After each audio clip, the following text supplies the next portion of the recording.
Les intellectuels n'ont pas été les seuls à faillir. Nous avons failli collectivement. Je disais tout à l'heure, nous sommes dans un temps, nous vivons un temps et nous sommes dans un univers qui est celui de la régression, qui est celui aussi de toutes les transgressions. Mais je parle des transgressions morales et des transgressions culturelles ou intellectuelles. Parce que les difficultés que nous rencontrons aujourd'hui simplement à vouloir imposer ou démontrer que les mots de justice, les mots de liberté, les mots de dignité, les mots de respect ne peuvent pas se conjuguer ou s'exprimer autrement que s'ils sont proposés, compris et effectifs, deviennent effectifs de la même façon pour tous. Moi, c'est ce que je dis quand je rencontre des amis israéliens, et ils sont là dans cette salle. Je leur dis qu'en me battant pour que les Palestiniens bénéficient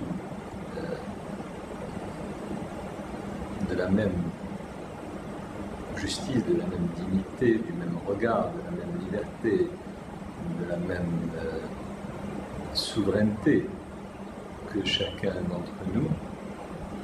Je le fais bien sûr parce que ce sont simplement des principes universels, mais je le fais parce que je veux protéger mon judaïsme. Moi, j'ai été éduqué par mes rabbins ou par des instituteurs au fond du sud marocain, dans la ville d'Essaouira. J'ai été éduqué dans une tradition juive qui était celle-là, et celle de l'altérité. Et à l'époque, nous ne savions pas ce que ce mot allait dire, et nous n'avions pas lu Lévinas.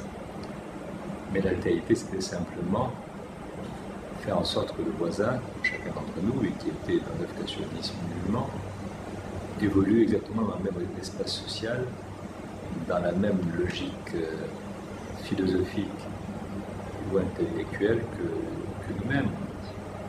Et le voisin musulman nous regardait et agissait de la même façon vis-à-vis de nous. C'était il y a très longtemps.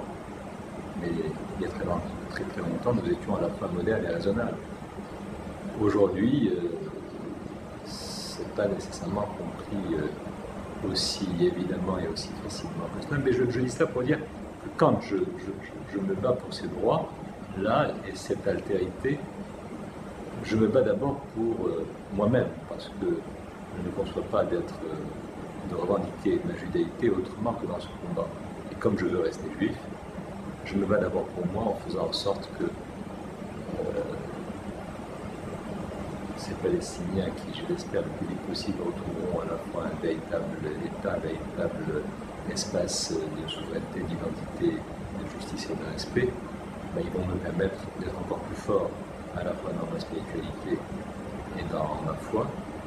Et puis surtout, ils apporteront à Israël, dont la sécurité est aussi chère que les Israéliens et dont la pérennité est également très chère, ben, ces Palestiniens retrouvant les chemins de la libération et de la justice qui leur est due et de leurs droits recouverts et retrouvés, ben, ils vont apporter là la meilleure réponse, si ce n'est la seule, à la fois au futur, à la stabilité et à la sécurité d'Israël.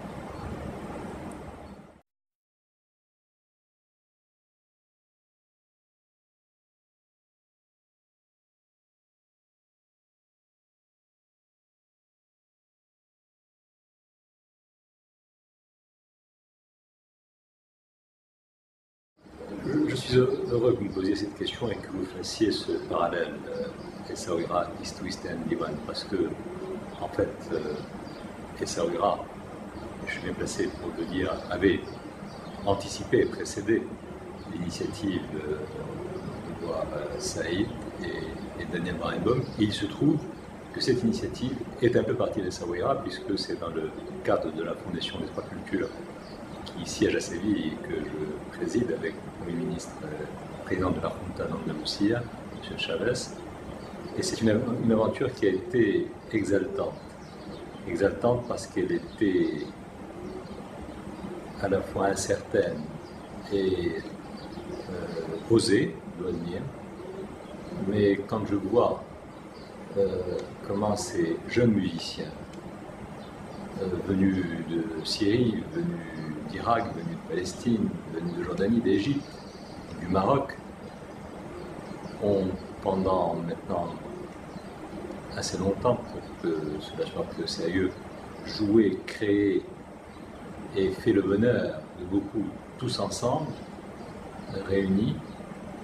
Bien évidemment, cela nous montre, et avec excellence et avec talent, comment aujourd'hui Israéliens et Palestiniens, Juifs, musulmans, Arabes, Européens peuvent ensemble se retrouver, partager, créer et nous dire que la culture, la musique, l'esprit nous réunissent quand tout veut nous séparer. La médecine, bien évidemment, mais ce n'est pas d'aujourd'hui.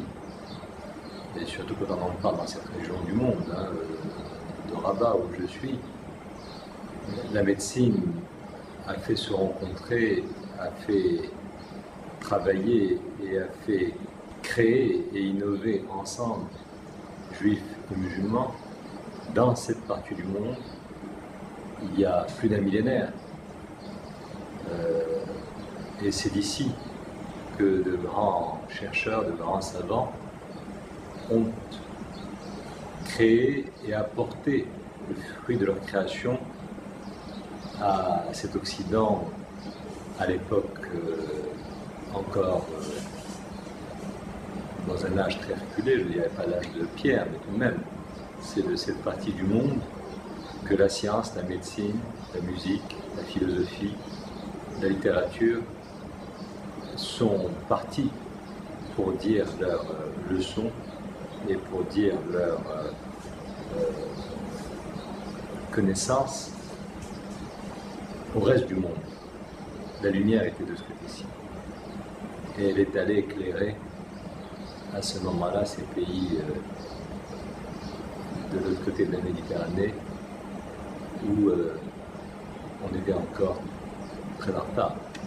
L'histoire, ce sont ces cycles-là, mais moi je fais partie de ceux qui ne veulent pas être amnésiques et qui, quand ils ont à travailler ou à réfléchir sur ce type de sujet, puisent leur inspiration dans les livres d'histoire plutôt que dans l'actualité du jour. Et je crois qu'il faut que nous trouvions le moyen de recréer ces réflexes chez les générations qui vont construire le monde de demain. Et de ce point de vue-là, l'initiative de Pax Medicalis est remarquable. Et j'en félicite le promoteur. Et je suis très heureux d'y être associé, comme cela, ponctuellement et à distance. Mais merci de le faire. Et merci de maintenir cette route ouverte et de nous rencontrer le plus souvent possible.